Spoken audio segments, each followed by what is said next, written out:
आज जो शहर तुम देख रहे हो, एक वक्त था जब यहाँ सिर्फ राख थी। 6 अगस्त 1945 सुबह के 8:15 एक बॉम्ब, एक लम्हा और एक पूरा शहर पल भर में खत्म।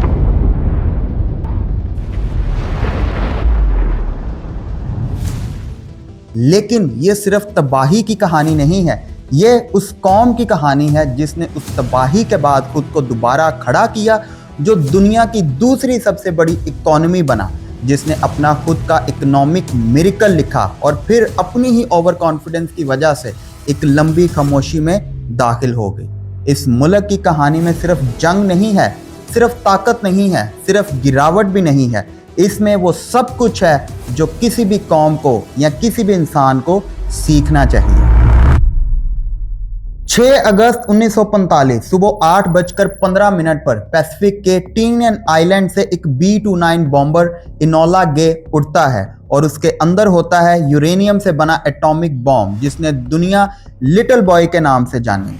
हिरोशिमा के लोगों ने पहले ऐसा कुछ भी नहीं देखा था। उन्हें बस ये नजर आ रहा था कि आसमान से कोई चीज एयरप्लेन के थ्रू जमीन की तरफ गिर रही है, लेकिन उन्हें क्या पता था कि ये उनकी मौत का सबब बनेगी। 40 से 45 सेकंड तक ये चीज 1900 फीट से नीचे गिरती है और फिर एक एक्सप्लोजन और सब खत्म। शहर का हर कोने में तबाही, हजारों लोग फौरन मर गए और हजारों जख्मी हो गए।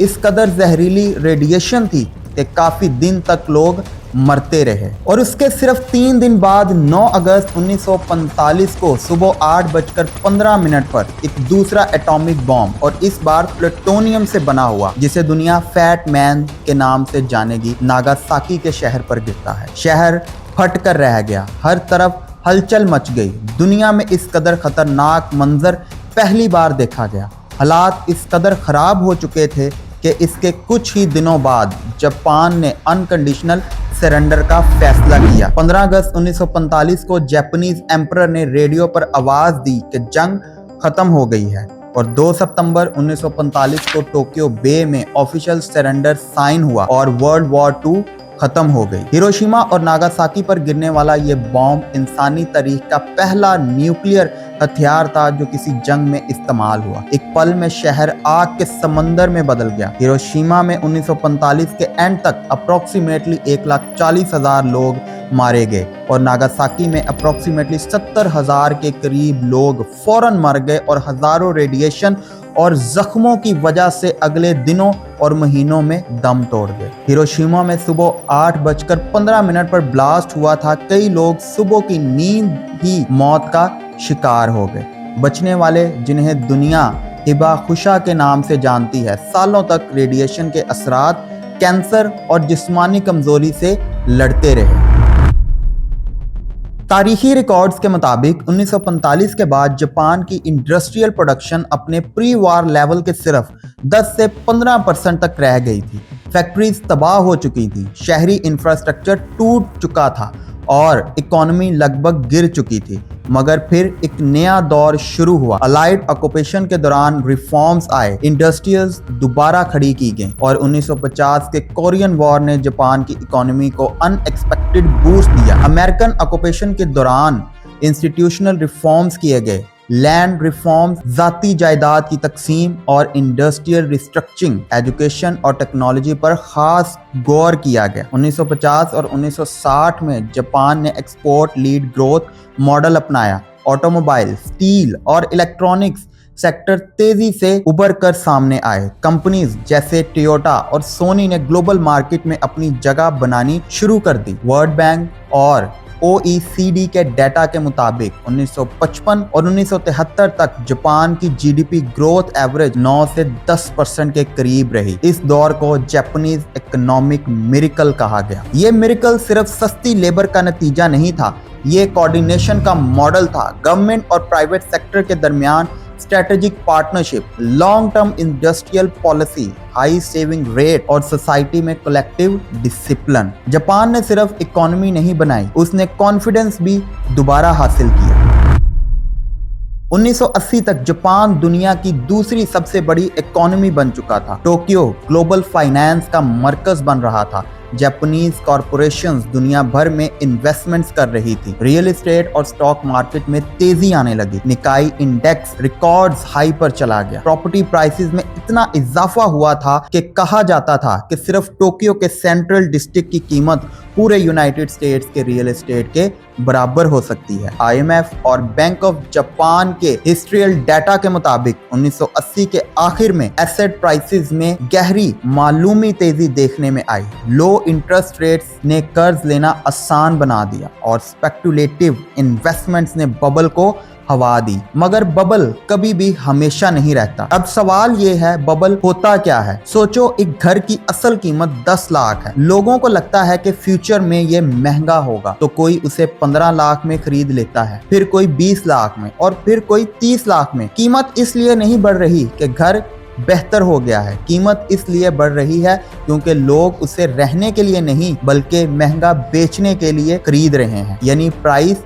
रियलिटी की वजह से नहीं, एक्सपेक्टेशन की वजह से बढ़ रही है। इसी को कहते हैं एसेट बबल। जब लोग देखते हैं कि प्राइसेस बहुत तेज और बहुत ज्यादा बढ़ चुकी हैं लेकिन कंपनीज की अर्निंग या असल इकोनॉमिक ग्रोथ उतनी स्ट्रॉन्ग नहीं, तो शक पैदा होता है, ये सब हकीकत है या सिर्फ हवा। जापान ने 1980 के दौर में कुछ ऐसा ही हुआ। निकाई 225 रिकॉर्ड हाई पर था लेकिन फंडामेंटल्स उतनी मजबूत नहीं थे जितने नंबर्स दिख रहे थे। फिर 1990 में बैंक ऑफ पंजाब ने इंटरेस्ट रेट बढ़ाने शुरू किए। लोन महंगा हो गया। जब लोन महंगा होता है लोग कम खरीदते हैं। जब डिमांड कम होती है प्राइसेस गिरती हैं और जब प्राइसेस गिरना शुरू होती हैं पैनिक शुरू हो जाता है। अगर कोई बड़ा इन्वेस्टर या बैंक नुकसान में चला जाए तो मार्केट को सिग्नल मिलता है कि सिस्टम में प्रॉब्लम है। फिर लोग अपना पैसा बचाने के लिए बेचना शुरू कर देते हैं। मार्केट में अक्सर लोग इंडिपेंडेंट डिसीजंस नहीं लेते। जब वो देखते हैं कि दूसरे लोग बेच रहे हैं तो वो भी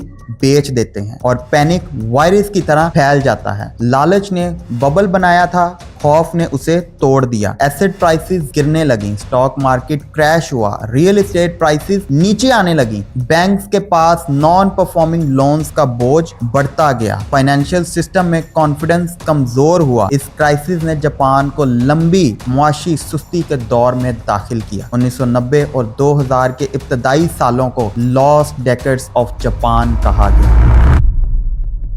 1990 के बाद जापान एक अजीब दौर में दाखिल हुआ। प्राइसेस गिर रही थी, लोग खर्च करने की बजाय पैसा जमा करने लगे, कंपनीज एक्सपेंशन की बजाय अपने पुराने कर्ज चुकाने में लग गए। इकोनॉमी चल तो रही थी लेकिन कोई खास तेजी नहीं थी। गवर्नमेंट ने स्टिमुलस पैकेजेस लॉन्च किए, इंटरेस्ट रेट 0 के करीब गया, बैंक को रेस्क्यू किया गया, मगर फिर भी वो तेजी, वो 1960 वाला इकोनॉमिक मिरेकल वापस नहीं आया। लेकिन कहानी सिर्फ बबल की नहीं थी, मसला और भी गहरा था। जापान की पॉपुलेशन तेजी से बूढ़ी हो रही थी। लो फर्टिलिटी रेट, कम पैदाइश और वर्किंग एज लोगों की तादाद वक्त के साथ साथ कम होती जा रही थी। एजिंग सोसाइटी का मतलब ज्यादा पेंशन, ज्यादा हेल्थ केयर का खर्च और कम टैक्स देने वाले लोग, यानी सिस्टम पर प्रेशर बढ़ता गया। फिर ग्लोबल कंपटीशन बदल चुकी थी। 1990 के बाद चाइना और साउथ कोरिया मैन्युफैक्चरिंग में तेजी से उतर कर आए। लो कॉस्ट प्रोडक्शन ने जापान के ट्रेडिशनल एडवांटेज को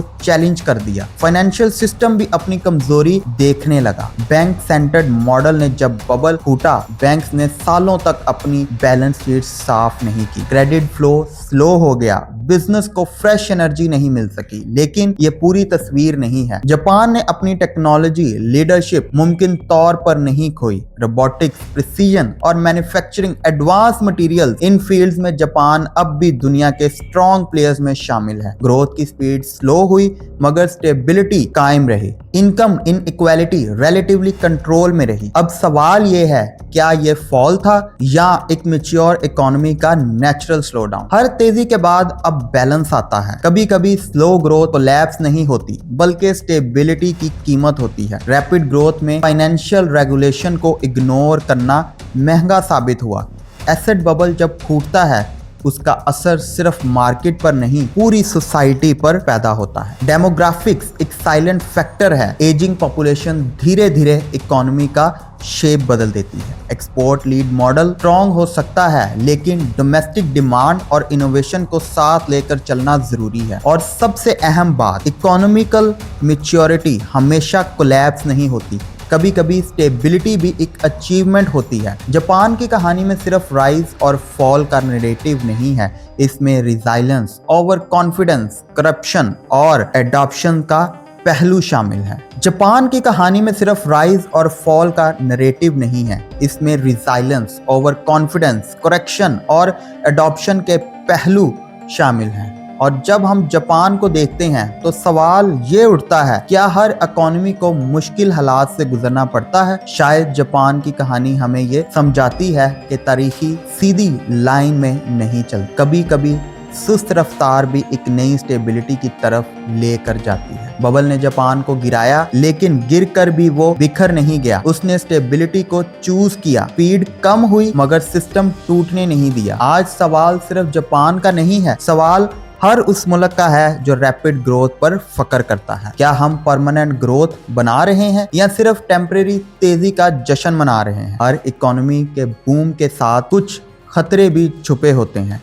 अगर रूल्स और रेगुलेशन कमज़ोर हों और ओवर कॉन्फिडेंस बढ़ जाए तो ये खतरे बहुत ज़्यादा और लंबी मुद्दत तक नुकसान पहुंचा सकते हैं। ये सिर्फ जापान की स्टोरी नहीं है, ये हर इकोनॉमी का आईना है। अब फैसला हम पर है, हम तेजी का पीछा करेंगे या स्टेबिलिटी की बुनियाद मजबूत करेंगे। जापान की कहानी हमें एक सिंपल वार्निंग देती है, हर सक्सेस के साथ रिस्क भी आते हैं और वो रिस्क सिर्फ टेम्परेरी नहीं, वो इकोनॉमी और सोसाइटी को सालों तक चैलेंज कर सकते हैं।